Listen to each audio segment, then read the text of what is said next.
Indian paranormal podcast अर्श और राहुल के साथ।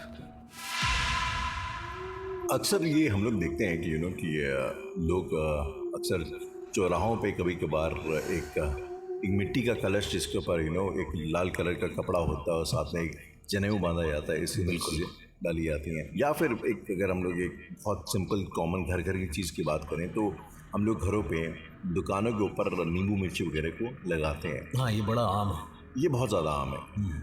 तो मैं ये जो इस किस्म की चीज़ें होती हैं उसका इसके अलावा हम लोग कुछ चीज़ें और सुनते हैं, जैसे कि वशीकरण कर लिया, इस किस्म की जो चीज़ें होती हैं। तो इन सब चीज़ों की क्या रियलिटी है, ये जिसको ब्लैक मैजिक बोला जाता है? What is this black magic? Black magic, Rahul, to be very honest, सुनने में थोड़ा अजीब लगेगा, भले ही टॉपिक ब्लैक मैजिक क्यों ना हो, पर काले जादू नाम की कोई चीज़ एग्जिस्ट करती ही नहीं। मुझे ऐसा लग रहा है कि आप अभी सुन के थोड़ा शॉक हो गए, और काले जादू नाम की कभी कोई चीज़ एग्जिस्ट नहीं करती थी। ये सब तंत्र में आता था, अच्छा या बुरा तंत्र। ओके, ये सब एक तंत्र का पार्ट है। तंत्र का मतलब होता है मैकेनिज्म, किसी चीज़ को जानने या समझने का मैकेनिज्म, दैट्स इट। ओके, तंत्र मंत्र यंत्र आपने सुना ही होगा। जी, तंत्र यंत्र मंत्र की बात होती है। एग्जैक्टली। वो क्या है वो हम आगे बताएंगे। बहुत सारे लोग अलग अलग प्रयोग करने लगे हैं, लेकिन अथर्ववेद में कई सारे ऐसे तरीके लिखे हुए हैं। हमारे ज़माने में आम इंसान की भाषा में अगर कहें तो टोटके, उसमें ऐसे टोटके लिखे हुए हैं कि आप करेंगे तो वैसा होगा ज़रूर। पर ये वही वाला सवाल बन जाता है राहुल कि किसी भूखे को आप चाकू दे रहे हो सेब काट कर खाने के लिए, और किसी मर्डरर को आप चाकू दे रहे हो किसी की जान लेने के लिए। एग्जैक्टली। तो ये वही है, शक्तियाँ, मंत्र, विधान सब हैं, पर कौन उसका किस नियत से उपयोग कर रहा है, ये बहुत मैटर करता है उस ऊर्जा के लिए। ब्लैक मैजिक की बात हो रही है तो अक्सर कुछ जगहें जो है ऐसा शायद माना जाता ही ज़्यादा कंड्यूसिव है ब्लैक मैजिक के लिए, वहाँ पे ज़्यादा होता है। जी। फॉर एग्जांपल हम लोग नाम सुनते हैं, गूगल पे भी इस बात को मेंशन किया गया है कि मायोंग करके जगह है असम में जो बड़ी प्रचलित है ब्लैक मैजिक के लिए। So if you can just give some context कि अगर कोई हिस्टोरिकल कॉन्टेक्स्ट है उस चीज़ के लिए। तो अगर आप सही से स्टडी कर रहे हैं इस चीज़ की, तो आपको ये देखने को मिलेगा कि वो ब्लैक मैजिक के लिए फेमस नहीं है, वो अपने वुडू मैजिक के लिए फेमस है। ओके, ऐसा नहीं है कि ब्लैक मैजिक वहीं से आया है, ऐसा कुछ भी नहीं है, ये एक मिथ है। लेकिन व्हाट इज वुडू? अगर आपने कई बार देखा होगा कि एक छोटे से काले कपड़े की डॉल बनाते हैं, बहुत सारे ऐसे तांत्रिक होते हैं, उसको कलावे से बांधते हैं, उसका गला, हाथ और पैर, और उस पर सुई चुभोते हैं। तो जहाँ पर वो सुई चुभोते हैं, दूर बैठे इंसान को भी वही दर्द महसूस होता है, क्योंकि वो उसके नाम से वो पुतला बनाते हैं। क्या कभी कुछ ऐसा सुना आपने? क्योंकि आई एम डैम श्योर लोगों ने ज़रूर सुना होगा, किसी ना किसी सीरियल में तो ज़रूर देखा होगा आपने। नहीं, मैंने सुना है इसके बारे में। और एक चीज़ और होती है, आई थिंक अगर आप इसके बारे में बस खाली अपनी ओपिनियन बता सके, उस चीज़ का नाम मुझे याद नहीं आ रहा जिसमें दूर बैठ के आप हीलिंग कर सकते हैं किसी की, जिसे हम एस्ट्रल हीलिंग कहते हैं। एस्ट्रल हीलिंग तो हाँ, पर हाँ, लाइक इस तरह की चीज़ें मैंने सुनी हुई, प्राणिक हीलिंग टाइप की, कि आप दूर बैठ के किसी को हील कर सकते हैं और दूर बैठ के किसी की बॉडी को कंट्रोल कर सकते हैं, कुछ उस किस्म की। जय एग्री विद योर पॉइंट, और मैं समझ गया कि आप कहना क्या चाह रहे हैं। वो टॉपिक परकाया प्रवेश, प्रतिक्रिया और अलग आयामों के ऊपर चला जाता है, वो टॉपिक सपनों के ऊपर चला जाता है, वो टॉपिक एक बहुत अलग है कि आप अपने ध्यान को इतना नियंत्रण कर लें कि किसी और की रियलिटी का हिस्सा बन पाए। Coming back to the topic, Mayong एक ऐसा शहर है जहाँ से वुडू मैजिक का इजाद हुआ है। उन लोगों ने शायद कुछ ऐसा बना लिया, शायद मंत्रों को जोड़कर या तरीकों को जोड़कर, टोटकों को मिक्स एंड मर्ज करके एक ऐसा तरीका बना लिया जिससे वो किसी भी इंसान के एनर्जी, यानी उसका बाल या पैर का अंगूठा, उसको लेकर उस पुतले के साथ कंबाइन करते हैं, मतलब पुतले में प्राण प्रतिष्ठा कराते हैं। ऐसा सोचकर, ऐसा मानकर, यह आमतौर पर हमारे हिंदू धर्म में बहुत होता है कि मूर्ति में प्राण प्रतिष्ठा होती है, फिर उसकी सुबह शाम पूजा होती है, एक प्रोसीजर है।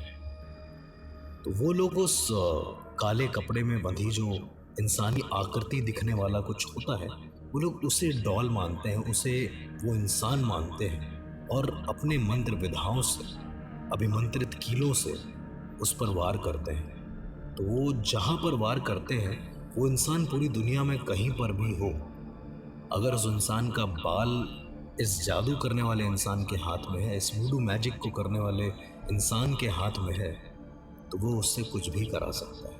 लेकिन शर्त ये है कि वुडू तंत्र सबको आना चाहिए विधिवत, वरना वुडू करने वाले को सबसे पहले दिक्कत होती है। इसीलिए आप शायद बचे नहीं लोग जो वुडू करते हैं। ओके, इसी तरीके से हर्ष एक और जगह है कामाख्या देवी टेम्पल।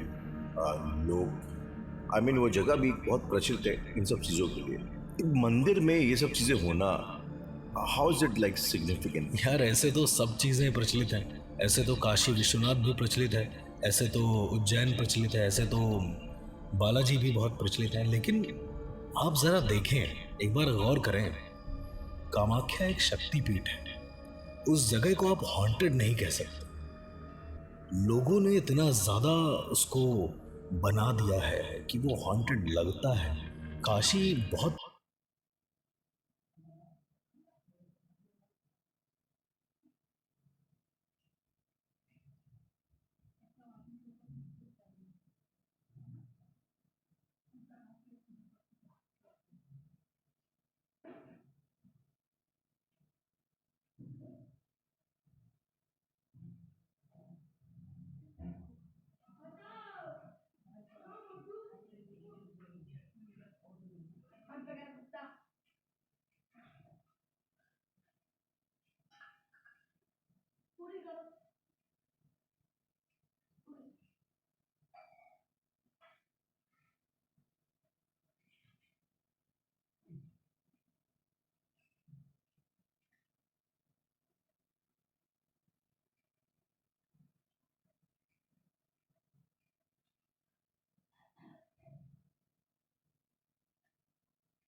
प्योर प्लेस है, वो हॉन्टेड नहीं है। तो मेरे हिसाब से जब तक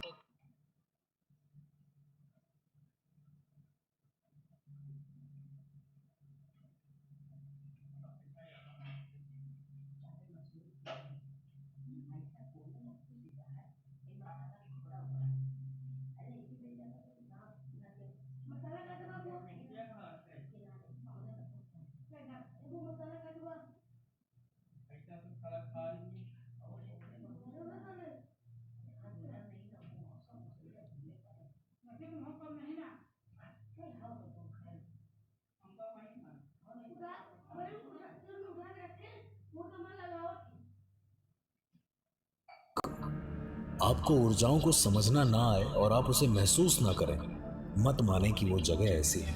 चलिए, fair enough, let's talk about कि आपने तंत्र की बात करी, मंत्र की बात करी, यंत्र के बारे में बात करना मुझे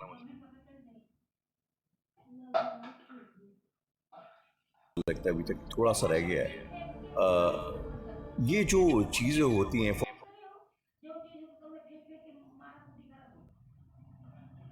एग्जाम्पल लोग तावीज़ बांधते हैं, लोग एक यंत्र आता है, लक्ष्मी यंत्र, और भी इस किस्म के यंत्र आते हैं, उसका इस्तेमाल करते हैं। तो is there any sort of science behind that? कोई सूडो साइंस है जो इसके पीछे है, या बस मान्यताओं का खेल है? देखिए, तंत्र मंत्र यंत्र सब एक दूसरे से कनेक्टेड है एक तरीके से। यंत्रों में भी ताकत होती है, जैसे हर धातु की अपनी एक ऊर्जा होती है, ये आप मानते हैं? जी बिल्कुल। उसी तरीके से अष्ट धातु जो होती है उसकी भी अपनी एक ऊर्जा होती है। अष्ट धातुओं को जब मंत्र विधान के साथ अभिमंत्रित करके किसी घर में स्थापित करते हैं तो यंत्र अपने तरीके से काम करता है, क्योंकि उसमें उच्चारण की धुनियाँ हैं, उसमें कई सारी चीज़ें इन्वॉल्व हैं। और अर्श, इसी तरह एक और चीज़ होती है जिसको हम लोग वशीकरण बोलते हैं। बहुत सारे सोशल मीडिया पे काफ़ी छाया हुआ है। सोशल मीडिया में ऑब्वियसली बहुत ज़्यादा छाया हुआ है, और मुझे ऐसा लगता है कि ये बहुत ट्रेंडिंग किस्म का ब्लैक मैजिक है जो काफ़ी लोग ट्राई कर चुके हैं या काफ़ी लोग ट्राई करना चाहते भी हैं। तो कितनी रियलिटी है वशीकरण जैसी प्रोसेसेस में, अगर मैं आपसे पूछूं तो? पहली बात तो मैं अगेन इसे काला जादू नहीं कहूँगा, क्योंकि ये काला जादू नहीं है, ये एक तंत्र में आता है। जितने भी षटकर्म भगवान शिव द्वारा रावण को बताए गए थे, रावण संहिता में जिसका मेंशन है, वो चीज़ों को बेहतर करने के लिए बताए गए थे, ना कि उसका गलत इस्तेमाल करने के लिए। वशीकरण के जो तरीके हैं, रावण संहिता ओरिजिनल जहाँ पर है, उस रावण संहिता में भी तरीका लिखा है, पर मंत्र विधान नहीं लिखा है। हर चीज़ को करने का एक प्रोसेस होता है। अगर कोई तरीका ये है कि पेड़ की छाल ले आओ, उसे अपने खून के साथ पीस कर किसी चीज़ में मिला के खिला दो, अगर ये कोई तरीका है तो हमेशा उस पर एक मंत्र पढ़ा जाएगा, जो मंत्र उसे और कारगर करेगा, तब उसे यंत्र के तरीके यूज़ कर सकते हो। तो जब तक आपको मंत्र विधान नहीं पता है जी, आप किसी भी तरह के वशीकरण को कारगर साबित कर ही नहीं सकते। पर उससे पहले फंडामेंटल सवाल ये आता है अर्श कि वशीकरण जैसी चीज़, क्या आपको लगता है is it a fair possibility? Exactly, this वो किया जा सकता है? किया जा सकता है। तो अर्श, अगर मैं आपसे पूछूँ कि एक नॉर्मल हिप्नोटिज्म सम्मोहन में और वशीकरण में क्या फ़र्क है? तो कोई इंसान अपनी चार्मिंग पर्सनैलिटी के माध्यम से, सम्मोहन के माध्यम से भी तो आपको अपने वश में कर सकता है। देखिए, षटकर्मों में सबसे पहला जो षटकर्म आता है वो होता है मोहन। मोहन वही सम्मोहन होता है जब आप मोह लेते हैं किसी को। देखिए, बहुत बड़ा फर्क है, जब कोई मोहित हो जाता है आप पर तो वो अपने दिल से आपके साथ रहता है, राइट। लेकिन वहीं पर जब कोई ज़बरदस्ती वश में करने की कोशिश करता है, कहने का मतलब वो हमारे अंडर में काम कर रहा है, हमारे वश में आ गया है, तो वो काम तो करेगा, वो सारी चीज़ें वो करेगा, पर वो अपने इच्छा से नहीं कर रहा, अपने दिल से नहीं कर रहा। तो ये बहुत बड़ा फर्क है मोहन और वशीकरण में। Okay, fair enough. कुछ चीज़ों की बड़ी मान्यताएं होती हैं, लाइक फॉर एग्जांपल पीली सरसों का कहते हैं कि काले जादू में बड़ा इस्तेमाल होता है। एग्जैक्टली। या फिर अगर आप सिंपल सी चीज़ ले लें, चावल। जब भी किसी लड़की की शादी होती है तो वो चावल उड़ाते हुए जाती है, और जब वो किसी घर में एंटर करती है तो चावल के कलश पे लात मार के वो एंटर करती है। हाँ। या फिर आप एक चीज़ देख लेना कि चौराहों पे कई बार हम सुनते हैं कि लोग किसी कलश में जादू टूना करके उसे चौराहे पर रख देते हैं। चौराहे पर रख दो। और इन सारी चीज़ों में एक बहुत ज़्यादा फेमस चीज़ है, और वो है नींबू मिर्ची। शायद नींबू मिर्ची, यस, Exactly. बड़ी सिंपल, हर घर में पाने वाली चीज़ है कि लोग घरों में नींबू मिर्ची लटका के रखते हैं, घोड़े की नाल लटकाते हैं, यस। उल्टी गुड़िया काली वाली उसको लटकाते हैं। तो अर्श, इन सब चीज़ों के बीच में सच्चाई क्या है, और ये नज़र लगने का क्या कॉन्सेप्ट होता है? टू बी वेरी ऑनेस्ट, अगर आप नींबू मिर्चे के कॉन्सेप्ट को देखते हैं तो आपने राहुल कई बार देखा होगा कि चौराहे पर नींबू मिर्च पड़ी होती है। कभी कभी वो कुचल दी जाती है किसी के पैरों से, और कभी कभी नहीं, राइट। तो बहुत सारे लोगों का ये कहना है कि अगर उसके ऊपर से आप गुजर जाओगे तो आपके साथ कुछ बुरा होगा। क्या आपने कभी ऐसा सुना है? बहुत बार सुना है। एग्जैक्टली। और वहीं पर कुछ लोग ऐसे हैं जो कहते हैं कि मैं तो गुजर गया पर मुझे कुछ हुआ नहीं।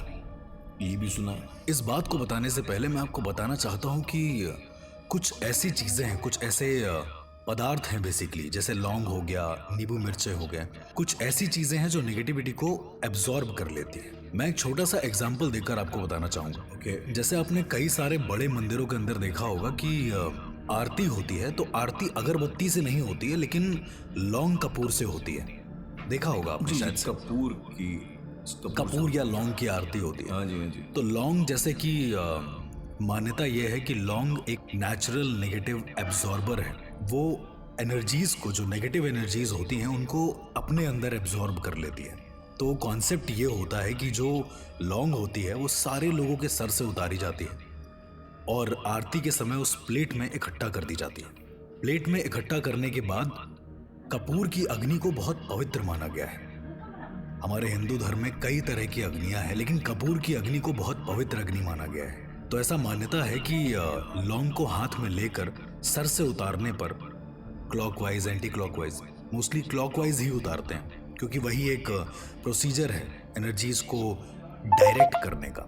तो जब लौंग को लेकर सर के ऊपर से उतारते हैं और उसे कपूर में, यानी कि जलते हुए कपूर में जिसमें से अग्नि निकल रही है, उसमें डाल देते हैं, तो इट इज़ बिलीव दैट कि हम अपने शरीर की या फिर अपने ऊर्जा में जितनी भी नेगेटिव ऊर्जाएं हैं उन सबको लौंग में एब्जॉर्ब करके उस पवित्र अग्नि में समर्पित कर देते हैं। तो ये एक कॉन्सेप्ट है नज़र उतारने का जो मैंने आपको बताया। अब आते हैं हम नींबू मिर्ची के कॉन्सेप्ट पे। ऐसा कहा जाता है कि नींबू मिर्ची को सर से उतारने के बाद या फिर दुकान के बाहर लटका देते हैं तो किसी की भी जो बुरी नज़र होती है वो उसमें पड़ने लगती है और थोड़े दिन के बाद वो, अब ये कह ले कि नेचुरली या फिर उस नज़र लगने की वजह से जल्दी काली या फिर ख़राब हो जाती है। और जैसे ही ये होता है उस नींबू मिर्ची को उतार कर किसी चौराहे पर डाल देते हैं और डालने के बाद वहाँ से बिना पीछे मुड़े वापस लौट कर आते हैं। ये कॉन्सेप्ट आपने बहुत सुना होगा कि कोई भी चीज़ अगर आप नज़र उतार रहे हो, कहीं चौराहे पर रख के आ रहे हो, तो पीछे मुड़ के देखना नहीं है।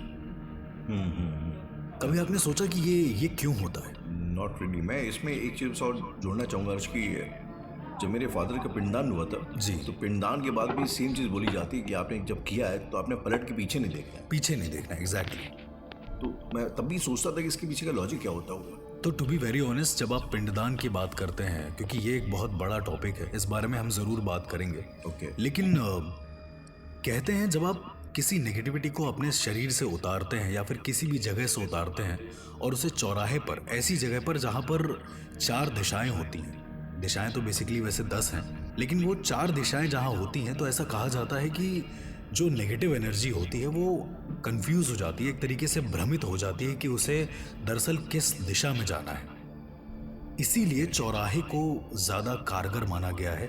इसीलिए चौराहे पर नींबू मिर्च, आपने चौराहे पर, जैसे आपने सवाल में पूछा था कि हांडी रख देते हैं, कोई खाना भी रख देता है कभी कभी इंसान, तो यही रीज़न है कि चौराहे पर ये सब चीज़ें रखी जाती हैं। अब हम बात करते हैं कि कुछ लोगों को असर करती हैं, कुछ को नहीं करती। उसके पीछे का एक सीधा सा रीज़न है राहुल कि कुछ लोगों की इच्छा शक्ति, कुछ लोगों की विल पावर इतनी मजबूत होती है कि उनके स्पिरिट, उनकी जो स्पिरिचुअल अवेयरनेस होती है वो काफ़ी स्ट्रांग हो जाती है। तो उनको किसी भी तरह की ये ऊर्जाएं या नेगेटिव ऊर्जाएं उनकी एनर्जीज को इंटरफेयर नहीं कर पाती हैं। तो यही कॉन्सेप्ट है पूरा नज़र का। अब नज़र लगती कैसे है? जैसे आपने सुना होगा कि अच्छे से बन के मत जाओ वरना नज़र लग जाएगी, ये काम मत करो वरना नज़र लग जाएगी। मैं सारे सवाल का जवाब एक साथ ही देता हूँ कि नज़र लगने का जो कॉन्सेप्ट है ये बड़ा अनोखा है। जैसा कि मैंने पहले भी बताया कि हर इंसान का एक हायर सेल्फ होता है, राइट? ओके।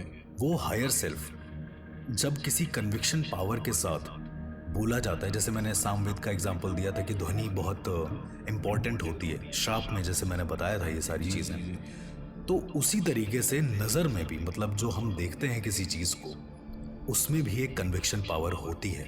आपने बहुत सारे साधुओं को इस तरीके से करते हुए देखा होगा कि वो बस एक नज़र घूर देते हैं और इंसान अजीब सा बिहेव करने लगता है। कहीं ना कहीं सुना ही होगा, सुना तो है। एग्जैक्टली, मतलब महसूस नहीं किया होगा पर सुना ज़रूर होगा। तो ये भी एक तरीके की नज़र ही है। नज़र अच्छी बुरी दोनों ही होती है। अच्छी नज़र लग जाए तो इंसान पनप जाता है और कहा जाता है कि बुरी नज़र लग जाए तो कहीं ना कहीं लोग परेशान हो जाते हैं, क्योंकि नज़र भी एक एनर्जी होती है और वो एनर्जी जब इंसान के पास आती है तो सामने वाला इंसान डिस्टर्ब हो जाता है बहुत बुरी तरीके से, अगर उसकी नज़र में कन्विक्शन पावर बहुत स्ट्रांग है तो।